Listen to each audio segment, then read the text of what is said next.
host, Special Agent Clifton of the FBI. Our story is about a man who was one of the most ruthless killers in our history. In a moment, I'll tell you about John Dillinger, who could bluff his way out of jail with a block of wood, but was stopped by a lady in red. Dillinger's beginning was humble. He was born in Brightwood, Indiana in 1902. Most of his boyhood was spent in Indianapolis. And the records show that he first served time at the Pendleton Reformatory in Michigan City, Indiana. Through the efforts of his Quaker father, he was paroled. However, having no respect for law and order or his father, he spent his freedom delivering weapons to aid in the escape of his reformatory pals. Later, the records show, he was arrested and held in the Lima, Ohio County Jail. He escaped. His gang murdered the sheriff. And in Racine, Wisconsin, 2 persons were wounded in a $25,000 bank holdup. He was caught and jailed at Crown Point and held only long enough for him to whittle a toy gun. A gun which was so perfect, it even fooled the authorities. Small cities like Paris, Illinois, suffered from the Dillinger gang. Chicago marked the end of the blazing, bloody career of John Dillinger. But we're getting ahead of our story. There is no way to exaggerate the viciousness of John Dillinger. He killed as you might slap a mosquito. He combined this with animal cunning and an utter lack of nerves to become the most infamous criminal in America. He became public enemy number 1. Dillinger had Homer Van Meter and John Hamilton as partners. They made quite a trio. A policeman was dead, and Dillinger's friend, John Hamilton, was badly wounded. Dillinger's procedure was simple.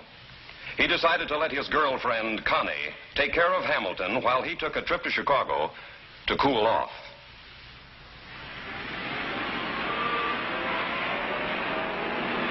John Dillinger, the personification of the male animal, all appetite and no taste. What? Oh, I was just making my own private study of the criminal behind the gun. Millie, here I come all the way to Chicago just to be with you, and all you do is insult me. John, I couldn't insult you with 4 languages. I gave up trying years ago. I don't think you like me. Let's not be childish, John. I like you because I like your money. And because you fascinate me a little. Like a deadly snake, always coiled to strike. Snake yet? Honey, that's wonderful. You know, I swear someday you're going to be the death of me.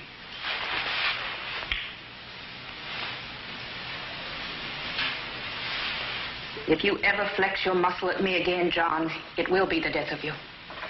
Oh, you got nerve, Millie, real nerve. You and I'll make a good team. Hardly. I don't have much use for the human race, but I don't expect to help you exterminate it. If I were you, John, I wouldn't come back here. Somehow, you don't fascinate me anymore.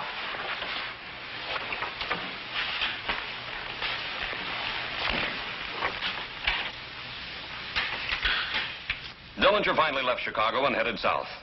By now, John Hamilton had gotten his miracle and was nearly well. He and Connie were planning to join Dillinger in Tucson, but their trip never came off. Dillinger was brought back to the Lake County Jail at Crown Point, Indiana. Among his visitors was his girlfriend, and she brought him more than words of sympathy.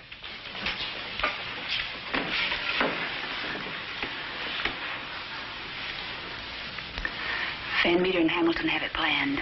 They'll spring you when they take you to court. I've got a better idea. If it works, I'll have to thank my old man for teaching me to whittle. Dillinger's plan was simple. He began to whittle a gun from a block of wood. This normally would have appeared to be child's play. Not with Dillinger. With this desperado, it was deadly serious work. An ingenious scheme to cheat the law. It was slow, tedious labor. He had to be on the alert. Guards checked his cell regularly.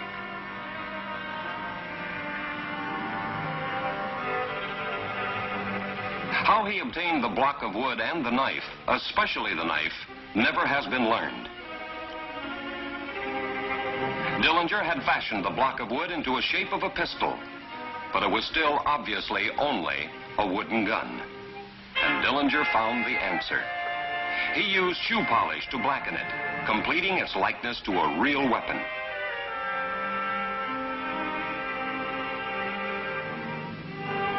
At last, the pistol was ready for use at the right time. Dillinger found the exact moment. His boundless nerve and a phony gun created one of the most daring jailbreaks in modern criminal history.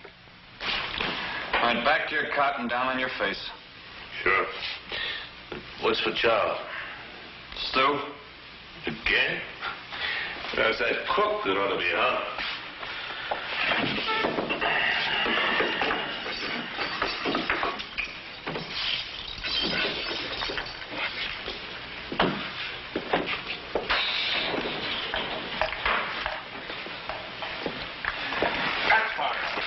Go ahead, shoot. Be a hero when your friend dies. Switch it around, but first. Hurry up. Now you lie face down. Come on. Get in here. Come on. Keith.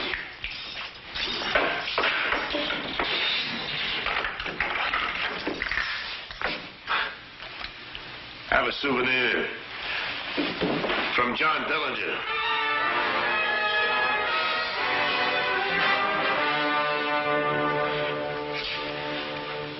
Wood. Dillinger's escape was a nationwide sensation, the wooden gun catching the imagination. Successful as was the escape, Dillinger made one slip. He stole the sheriff's car and, breaking through roadblocks, drove too far. He took it across the state line into Illinois, breaking a federal law. The Transportation of Stolen Property Act. This gave the FBI authority to hunt him down.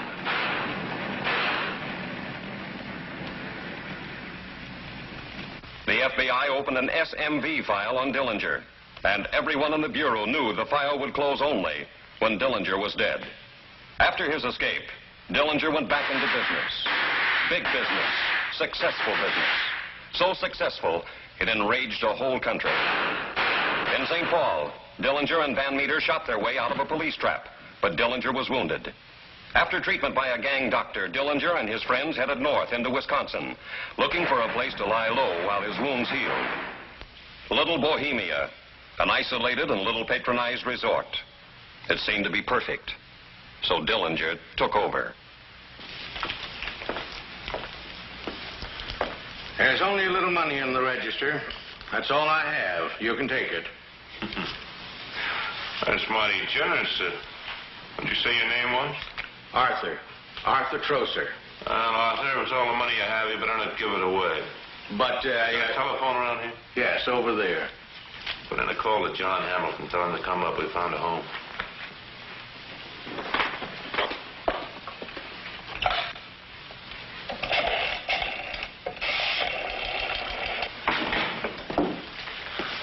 Well, John, not a soul around.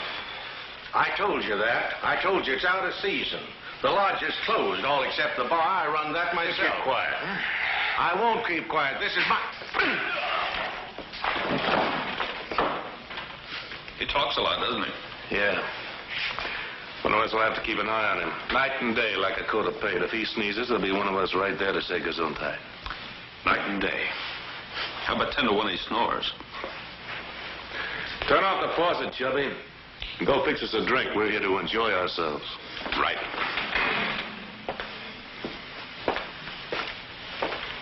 Yeah, well, that's fine. Mm-hmm. Walker? Day. Oh, we'll see you then. Kicking me around, shoving me in my own place of business, slapping me.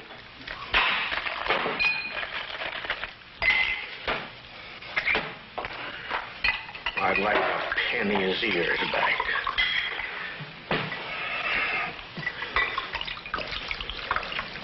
Who does he think he is, anyway? John Dillinger? I imagine so. That's his name. Dillinger. Then you're... Homer Van Meter. And... Babyface Nelson. Please, may I write a letter before you kill me? Kill you? So what do you think we are, homicidal maniacs? We never kill anyone except in the line of duty, Arthur. Now. You just dry those tears. You be a good host for a couple of weeks, and when we leave, you'll not only be alive, but you'll have some of that folding money to remember us by.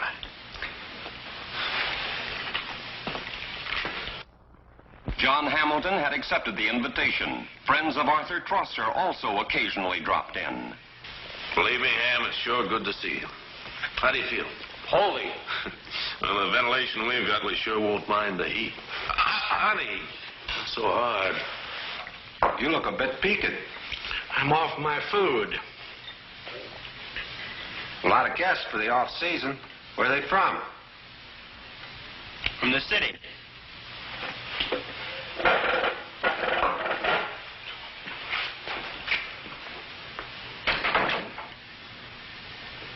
Who and what?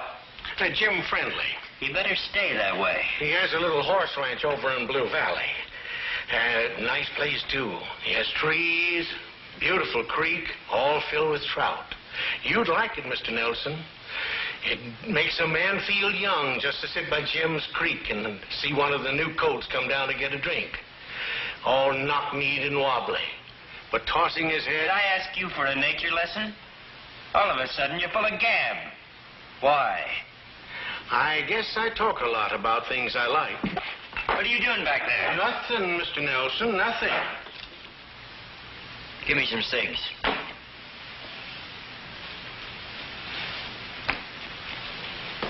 Want some relief?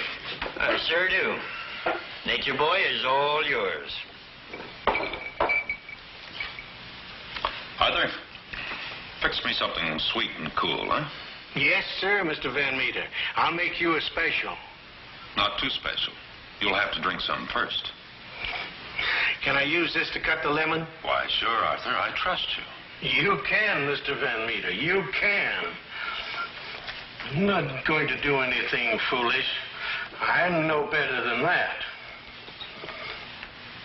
Some fellas might try to act up and be smart, but my mother didn't raise no foolish children. Hand me the newspaper, will you? I want to see what's going on in the world.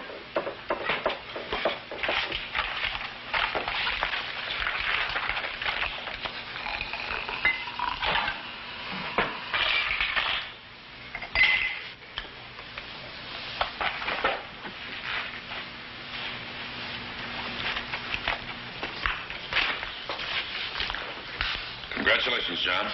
You're heading the hit parade. Public enemy number one. Honey, you're famous. Number one, that's great. I have to put that in a frame. I couldn't have done it without you guys helping. Swell. You all sound as if John had just been elected sweetheart of the DAR. Go on, read further about how Eddie Green was cut down in St. Paul. The Barkers, Al Carpus, and now Green. In case you don't know it, that makes one of us next. Okay, so Green's dead. You stop hanging crepe, Homer. Nobody lives forever.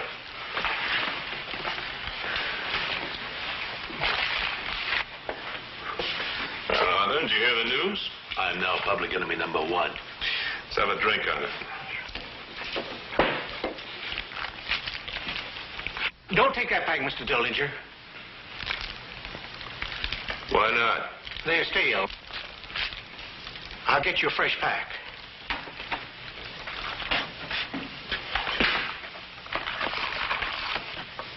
Nothing but the best for Mr. Dillinger.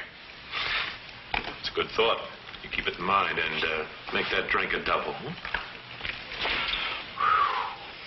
Arthur Trosser was afraid of Dillinger. But then, so was the whole nation.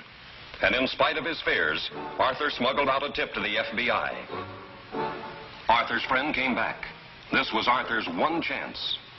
He prayed silently as he planted the cigarette package containing the note for help. Caught in this act, death was certain. The friend was unaware of the explosive message he carried. From Wisconsin came words. Flashing electronic words, urgent words. To the police, to the FBI, to the men who stand between you and the killers, came the word, one word, Dillinger. Dillinger, Dillinger, Dillinger, Dillinger, Dillinger, Dillinger, Dillinger. The word was received. Agents put down their pencils and picked up guns. Hurry. No time to call home. At home, the agents' wives start to worry. Some of them start to pray. It's all they can do. Their husbands don't belong to them now. They're G-men, cops, and a cop killer is loose.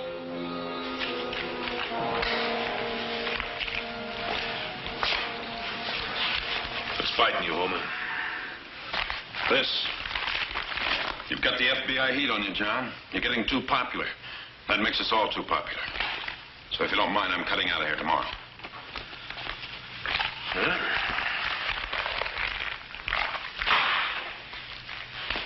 Too late. The FBI was there. The trap was closing.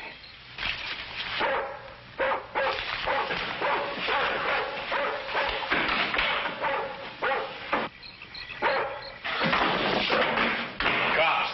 This place is crawling with cops. They're moving in. Let's start chopping. Well, what else? It's our only chance. There'll be more cops on the way. We gotta blast out now. I'll get my bag. There's no time. Oh, let it go. Wait a minute. Arthur. He's the only one who could have tipped the cops. Where is he? Let it go, John. We gotta move. Go on. Dillinger and Van Meter did chop their way out and to break for the getaway car. Their guns spewed streams of lead as a cover. Despite the steady return fire of the officers, Dillinger and Van Meter reached the car and made good a desperate getaway again. The FBI crossed out one member of the gang. Hamilton, trying a different exit from his partners, was cut down.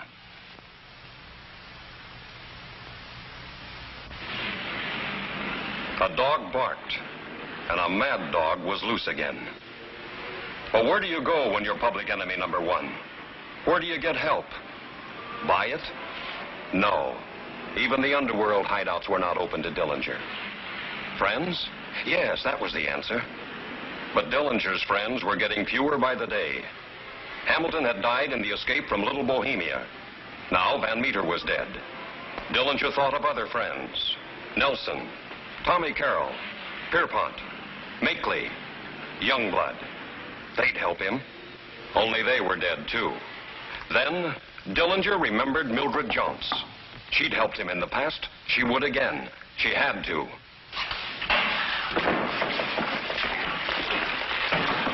I warned you once, John, I don't like muscle, especially not yours. I don't care what you like or don't like. I'm using your apartment for a while. Why? I need a new face. I'm going to get it right here.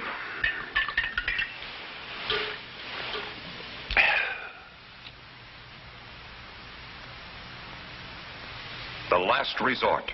Change the face, the fingerprints. Make yourself a new man, one the cops don't know about. But Dillinger was wrong. We did know. Mildred Johns had come to the FBI. She came to talk. She stayed to help. You want me to put the finger on John Dillinger for you? I don't know. I like living. Everybody does, including the people Dillinger will kill if we don't get to him first. You say he has a new face. We don't know that face. You do. All right. John's taking me to a matinee this afternoon. The Biograph Theater on Lincoln Avenue. You'll know me. I'll be the one in the red dress.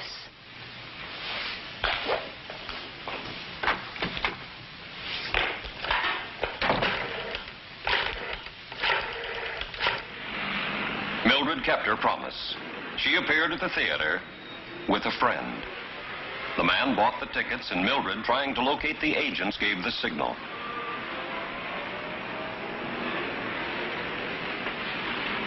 Dillinger wasn't suspicious, though a cordon had drawn tight. A check was made with the girl in the box office. She said the show would end at 4:20. It was now 2. 2 hours and 20 minutes to wait. A long wait when you know someone may die. Plans were gone over again. Hope was that the girl could move away from Dillinger out of the line of fire. This had to be the end of Dillinger.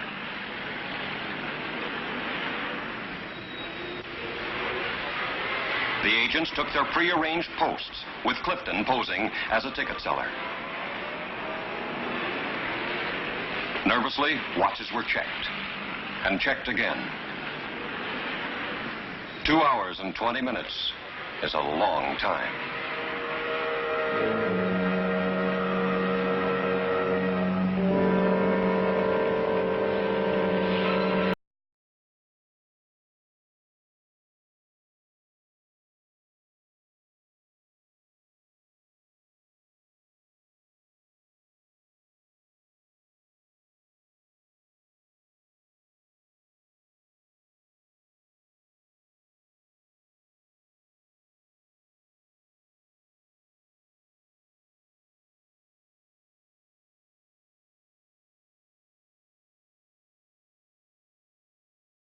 Was over.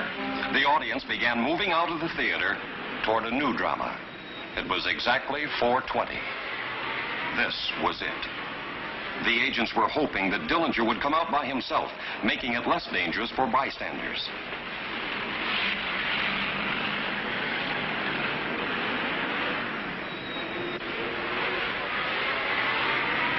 Mildred and Dillinger came out, keeping Destiny's date.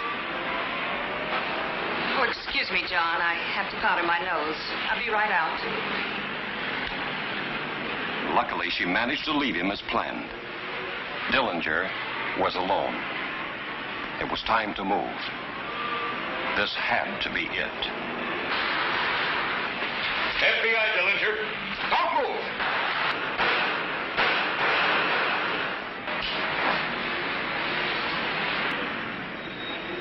Dillinger was dead. End of a tough guy. End of public enemy number 1.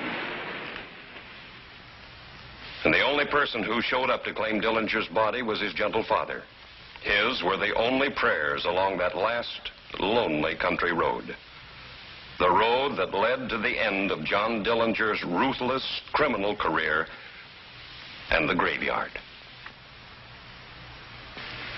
And so the FBI closed its case on John Dillinger, the man who chose murder as a career.